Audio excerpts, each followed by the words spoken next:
Welcome back to beyoungministry.blogspot.com to another podcast in the book of Galatians. One thing you do is you turn your phone off when you're about to do a podcast. We're in Galatians chapter 5, verses 1 through 3, which reads, "It is for freedom that Christ has set us free. Stand firm then, and do not let yourselves be burdened again by a yoke of slavery. Mark my words, I, Paul, tell you that if you let yourselves be circumcised, Christ will be of no value to you at all. Again, I declare to every man who lets himself be circumcised that he is obligated to obey the whole law." Again, that's Galatians chapter 5, verses 1 through 3. Mankind was meant to be free. Freedom is more important to God than most of what concerns us on a given day.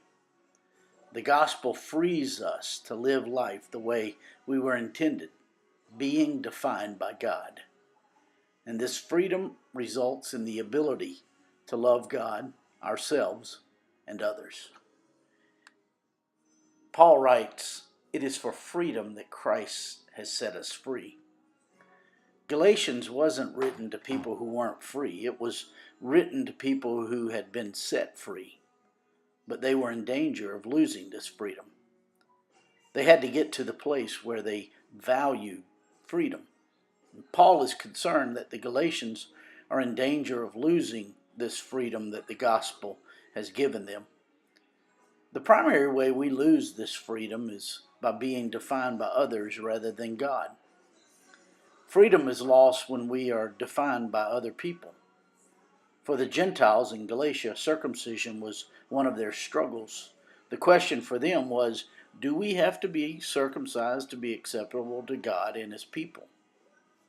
When these Galatians became followers of Christ, they lacked biblical teaching. They didn't know what it really meant to be Christian, and Paul is correcting the wrong teaching that they had been given. Circumcision in itself is not wrong, but it is wrong when we do it in order to bribe God for His blessings. To the Jew, circumcision was the foremost requirement to gain God's favor. Interestingly, God had prescribed it to Abraham so that he would never forget that God was for him. God never meant for it to be a means of gaining or maintaining His favor. God gave it so that as often as Abraham went to the bathroom, he would be reminded of God's undying favor for him. In verse 1, Paul writes, "Stand firm then, and do not let yourselves be burdened again by a yoke of slavery." This means we must resist teaching that calls us to perform in any way to gain God's acceptance, or to be defined by anything less than God. Otherwise, we will be all tied up worrying if we are accepted, losing sight of the reality that life is about loving Him, ourselves, and others.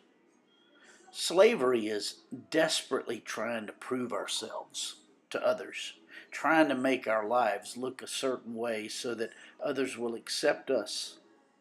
Slavery is trying to belong. Well, Christ has remedied this problem for us. And if He defines us, what does it matter what other people think? In verse 2, Paul writes, "If you let yourselves be circumcised, Christ will be of no value to you at all." Paul is saying if you try to earn God's favor through any effort of your own, you will not be able to experience the blessings that Christ died to give you. When Christ died in our place, He earned all the favor of God for us, rendering us free enough to do things out of a posture of acceptance, security, and purity. Our motives are different because we are no longer operating in life from the place of deficiency. No, the posture freedom in Christ renders is powerful and life-changing for us and those we influence.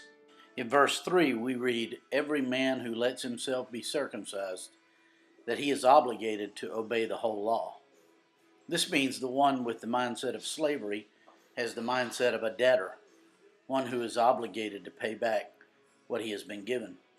The works of the law, including circumcision, is the currency with which the religious aim to satisfy their debts to God. Later in our study of Galatians, we will consider the purpose and place of the law in the life of the believer. When Christ died in our place, our debt, which separated us from having a personal relationship with God, was fully paid. Any effort to add to it is useless. Therefore, we must never try to relate to God as a debtor trying to pay back a debt, no matter how thankful we are. So when in verse 3, Paul writes that the person who gets circumcised is putting himself in the place of a debtor to God, we learn that God does not want to relate to us as debtors who try to pay him back. His will for us is that we are free. We are free to operate from the place of freedom. My friend, I trust these podcasts, these blogs are helpful to you in your walk with the Lord. If I can be of any help to you, shoot me an email at beyoungministry@gmail.com. Hey, have a great day.